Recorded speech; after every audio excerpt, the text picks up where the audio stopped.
सुन्दर पहाडी गाउँको खेबीमा माटो र ढुङ्गाले बनेको एउटा पुरानो घर थियो।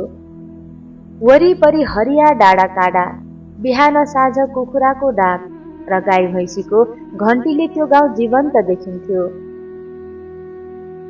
यही घरमा बस्दथे हरिप्रसाद, उनकी श्रीमती लक्ष्मी देवी र उनका 2 छोराहरू, जेठो रमेश र कान्छो सुरेश।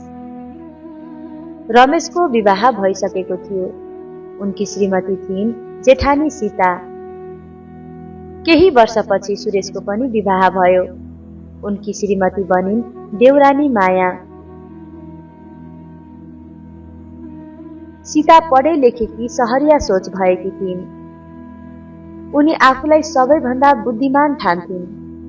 घरको काम गर्न मन नपर्ने, सधैँ सासू ससुरालाई आदेश दिन रुचाउने स्वभावकी थिइन्।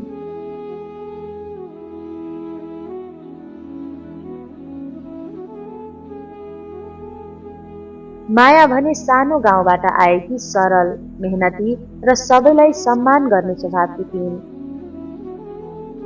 बिहान सबेरै उठेर घर झाडु लाउने, पानी भर्ने, गाई दुहिदिने, सासू ससुराको खुट्टा मिच्ने, यी सबै कामहरू बिना गुनासो गर्ने गर्थिन्। सुरुमा सबै ठिकै चल्दै थियो, तर समयसँगै जेठानी र देउरानीको अन्तर स्पष्ट देखिन थाल्यो। सीतालाई मायाको लोकप्रियता मन पर्दैनथ्यो। गाउँलेहरू कान्छी बुहारी कति असल भनेर प्रशंसा गर्दा सीताको मुटु पोल्थ्यो। उनी भित्रै जल्ने गर्थिन्। सीताले सासू लक्ष्मी देवीलाई भन्न थालिन्, आमा, माया त धेरै सिधी बनेर तपाईहरूको मन जित्न खोजिरहेकी मात्र हो। यस्ता मान्छे भित्रै चलाक हुन्छन्। यो सुनेर लक्ष्मी देवी सरल थिइन्। उनले त्यति ध्यान दिइनन्। तर सीताले कुरा फैलाउँदै गइन्।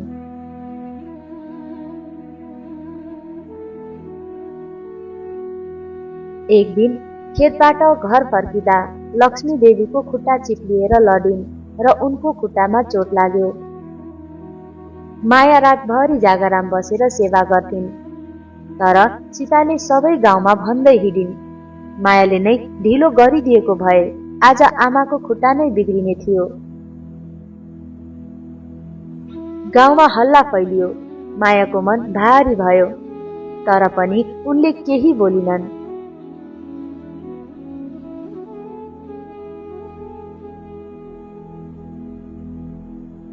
सुरेश भने परदेशमा मजदुरी गर्न गएको थियो। माया घरमै थिइन्। सीता यो मौका खोजिरहेकी थिइन्। उनले रमेशको कान भर्न थालिन्। कान्छो भाइ नहुँदा माया बढी बोल्न थालेकी छे। यो घरलाई आफ्नो मात्र ठान्छे।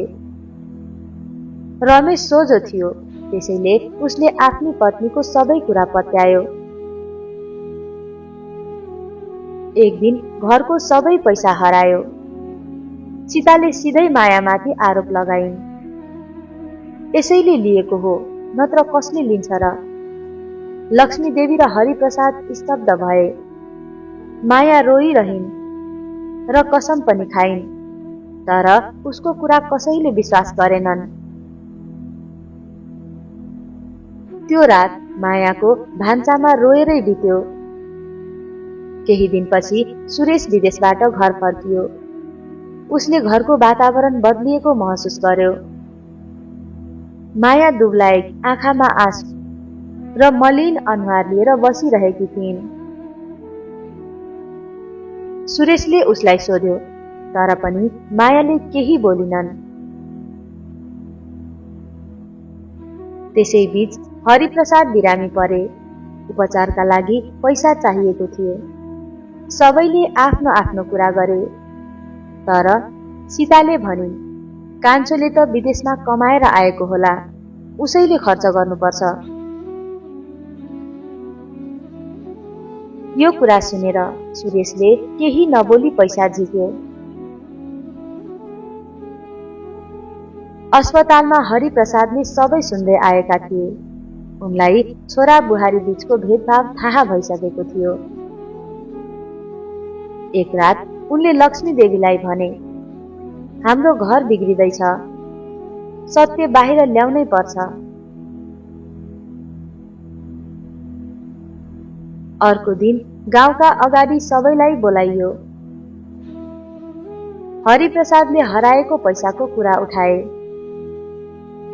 त्यही बेला गाउँको एउटा सानो केटो आयो र भन्यो, त्यो दिन मैले सीता ठुली आमालाई पैसा लुकाएको देखेको थिएँ। यो सुनेर सबै मान्छेहरू स्तब्ध भए। सीताको अनुहार सेतो भयो। उनले बहाना बनाउन खोजिन्, तर प्रमाण सबै सामु थियो। रमेशको आँखा रसाए। लक्ष्मी देवी रुन थालिन्। सीताले पनि सबैको सामुन्ने आफ्नो गल्ती स्वीकार गरिन्। माया प्रति डाहा भयो। सबैको माया उसैले पायो। त्यसैले मैले यस्तो गरे। यो सुनेर माया अगाडि बढेर भनिन्, दिदी, म कहिले तपाईको दुश्मन थिइन। त्यो दिन सीताले पहिलो पटक मायाको खुट्टा छोइन्। त्यसपछि घरमा फेरि शान्ति फर्कियो। यसरी समय बित्दै गयो।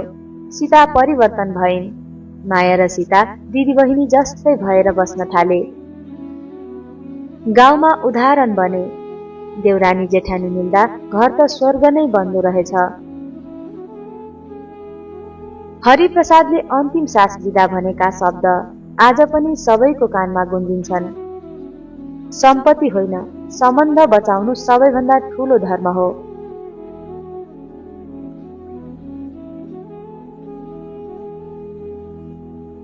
धेरै वर्ष पहिले पहाडको काखमा बसेको सिरान्चौर नामको शान्त गाउँ थियो। त्यो गाउँमा मानिसहरू सादा जीवन बिताउने गर्थे र एक अर्काको सुख दुःखमा सहभागी हुन्थे। त्यही गाउँमा धर्मलाल नामका एक मेहनती किसान बस्थे। उनका 2 छोराहरू थिए, जेठो हरिप्रसाद र कान्छो माधव। धर्मलालको निधनपछि दुवै छोराको विवाह भयो। हरिप्रसादले गीता नामकी गरिब तर असल स्वभावकी युवतीलाई आफ्नो जीवनसाथी बनाए। माधवले सुमित्रा नामकी धनी माइती भएकी पढे लेखेकी तर अलि घमण्डी स्वभावकी युवतीलाई बिहे गरेर ल्याए। बाबुको मृत्युपछि सम्पत्ति बाँडफाँड भयो। जेठो भए पनि हरिप्रसादले भाइप्रति माया देखाउँदै धेरै जग्गा जमिन छाडिदिए र आफू सानो खेत र पुरानो घरमै सन्तुष्ट भए। यसरी एकै घरका 2 बुहारीहरूको जीवन सुरुदेखि नै फरक दिशामा बग्न थाल्यो। गीता अर्थात् गरिब जेठानी बिहान सबेरै उठ्ने गर्थिन्। पानी बोक्ने, गोठ सफा गर्ने, खेतमा काम गर्ने र सासू कमला आमाको सेवा गर्ने, यी सबै उनका दैनिकी थिए। पुरानो साडी, सादा खाना र थाकेको शरीर भए पनि उनको अनुहारमा कहिले गुनासो देखिँदैनथ्यो।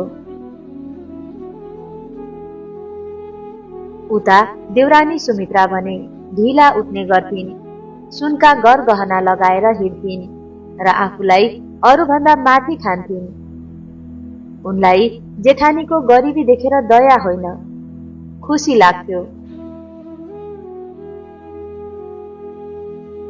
कहिले गीता पुरानो लुगा लगाएकोमा हाँस्ने गर्थिन्, कहिले उनको घरको माटोको भित्तो देखाएर व्यङ्ग्य गर्थिन्। माधव पनि आफ्नी श्रीमतीको कुरामा लागेर दाजु भाउजूलाई हेप्न थाले। सासू कमला आमा पनि धनी देउरानीतिर ढल्किन थालिन् र गरिब जेठानीलाई सधैँ तुलना गरेर गाली गर्ने गर्थिन्। समयको चक्र बित्दै गयो। एक वर्ष गाउँमा ठूलो खडेरी पर्यो। पानी नपर्दा खेत सुक्न थाले, अन्न फल्न छोड्यो। गरिब जेठानीको घरमा अन्न सकियो। कतिपय रात बच्चाहरू भोकै सुत्न थाले। हरिप्रसाद र गीता दुवै मन भारी बनाएर भगवानको नाम लिँदै दिन काट्न थाले। एक साँझ घरमा केही ढिँडो मात्र बाँकी थियो। त्यही बेला ढोकाबाट ढकढकको आवाज आयो।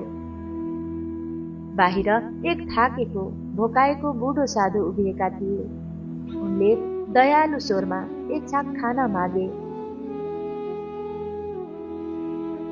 गीता भित्र गइन् र भाँडोमा हेरिन् र थोरै ढिँडो देखिन्। त्यो ढिँडो त्यो बुढो मानिसलाई दियो भने घरका सबै सदस्य भोकै बस्ने थिए। तर उनको मनले भन्छ, भोकोमाथि दया नगरे मानवता के रहला। उनले सबैलाई सानो सानो भाँडामा बाँडेर साधुलाई खुवाइन्। साधुले खाएर गीतातिरै हेर्दै मुस्कुराए र भने, छोरी, तिमी गरिब छौ तर तिम्रो मन धनी छ। तिमीले दुःखमा पनि दया छाडिनौ। यसको फल तिमीले अवश्य पाउनेछौ। यति भनेर साधु त्यहाँबाट गए। भोलिपल्ट बिहान जब गीता खेततिर गइन्, एउटा अनौठो दृश्य देखिन्। उनको सानो खेतको एक कुनामा सुन जस्तै पहेँलो चम्किने धान उम्रिएको थियो।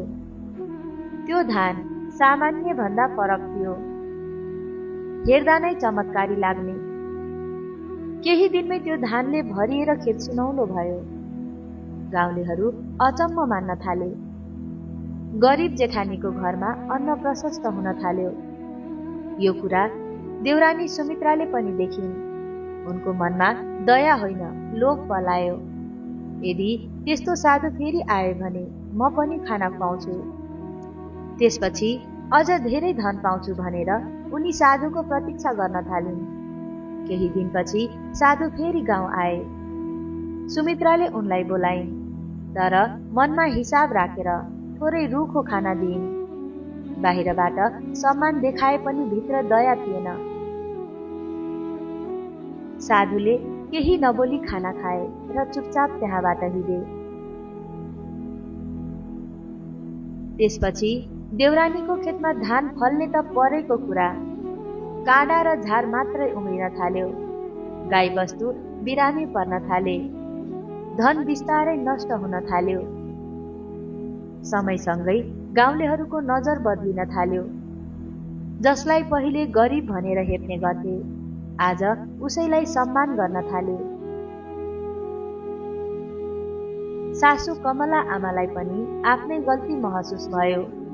उनले गीता सामु आएर रोइन् र माफी मागिन्। गीता भने आँसु पुस्दै सासूको खुट्टा समाइन् र भनिन्, आमा, तपाईँ मेरो भगवान हो। म तपाईँ प्रति कहिल्यै रिसाउँदिन। देउरानी सुमित्राको घमण्ड पनि टुट्यो। उनले जेठानीसँग क्षमा मागिन् र आफूले गरेको व्यवहार प्रति लज्जित भइन्। यसरी गरिब जेठानीको सहनशीलता, दया र असल मनले अन्ततः विजय पायो भने धनी देउरानीको घमण्डले उसलाई पाठ सिकायो। यो लोककथाले गाउँमा मात्र होइन, पुस्तौ पुस्ता मानिसको मनमा गहिरो सन्देश छाड्यो। धनले होइन, दयाले मानिस ठुलो हुन्छ। सहनशीलता र मानवताले नै साँचो सुख दिन्छ।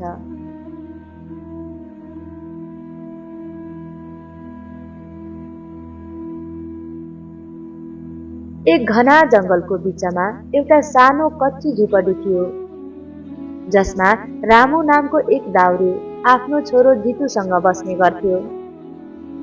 रामुको श्रीमतीको मृत्यु धेरै वर्ष पहिले भइसकेको थियो। त्यसैले जितु नै उसको संसार थियो। रामु दिनभरि जंगलमा दाउरा काट्ने र त्यसलाई बेचेर आफ्नो गुजारा चलाउने गर्थ्यो। एक बिहान जब रामु सुतेर उठ्यो, उसलाई निकै कडाकोकी लागेको थियो। उसको स्वास्थ्य निकै खराब देखिन्थ्यो। जितुले आफ्नो बुबाको अवस्था देखेर भन्यो, बुबा, आज तपाईँ आराम गर्नुहोस्, म जंगल गएर दाउरा लिएर आउँछु। तर रामुले मान्दै मानेनन्।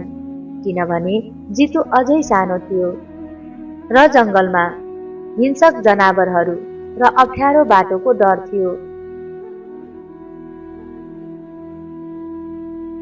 बुबाले नाइ भने तापनि जितुले सोच्यो कि यदि उसले दाउरा ल्याएन भने घरमा खाना कसरी पाक्छ। त्यसैले ऊ सुटुक्क आफ्नो बन्चरो लिएर जङ्गलतिर लाग्यो। जङ्गलमा हिँड्दै जाँदा उसले एउटा सुन्दर पोखरी देख्यो। त्यहाँ अचानक उसले एउटा भव्य सुनको रथ देख्यो जसमा त्यस राज्यका राजा र राजकुमारी सवार थिए। जितु एउटा रुखको पछाडि लुकेर उनीहरूलाई हेर्न लाग्यो। राजा र राजकुमारी पोखरीको किनारमा टहलिरहेका थिए। त्यही बेला अचानक वातावरण बदलियो र त्यहाँ एउटी भयानक जादुई बोक्सी प्रकट भइन्। बोक्सीको नजर जितुमा पर्यो र उसले आफ्नो जादुई शक्तिले जितुलाई समाती। उसले जितुलाई उठाएर आफ्नो अँध्यारो ओडारमा लगेर फलामको साङ्लोले बाँधिदिइन्। राजकुमारी यो सब देखेर धेरै डराइन् र रुन थालिन्। राजकुमारी जितुलाई बचाउन चाहन्थिन्। राजकुमारीले जितुलाई बचाउन चाहन्थिन् तर बोक्सीको शक्ति अगाडि उनी विवश थिइन्। त्यतिकैमा पोखरीको छेउमा उनले एक तेजस्वी साधु महाराज देखिन्। राजकुमारी तुरुन्तै उनी कहाँ गइन् र जितुको बारेमा सबै कुरा बताइन्। साधु महाराजले आफ्नो दिव्य दृष्टिले सबै कुरा थाहा पाए र भने, न डराउ छोरी, खराब माथि सधैँ असलको जित हुन्छ।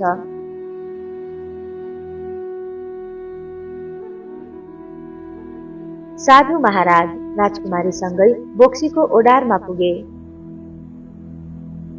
बोक्सीले साधुमाथि आफ्नो कालो शक्तिले आक्रमण गर्ने प्रयास गरी, तर साधु महाराजले आफ्नो मन्त्र र दिव्य शक्तिले एउटा सुरक्षा कवच बनाए। साधु महाराज र बोक्सीबीच भीषण लडाईँ भयो। अन्त्यमा साधुको शक्ति अगाडि बोक्सी टिक्न सकिनन् र ऊ गायब भइन्।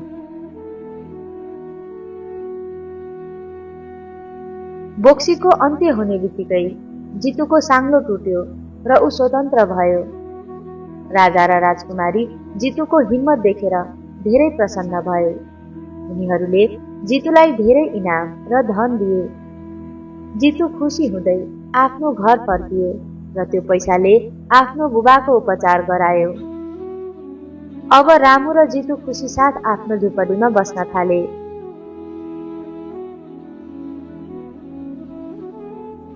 यस कथाबाट हामीले यो शिक्षा पाउँछौं कि साहस र ठुलाको सेवा गर्दा त्यसको फल सधैँ मिठो हुन्छ।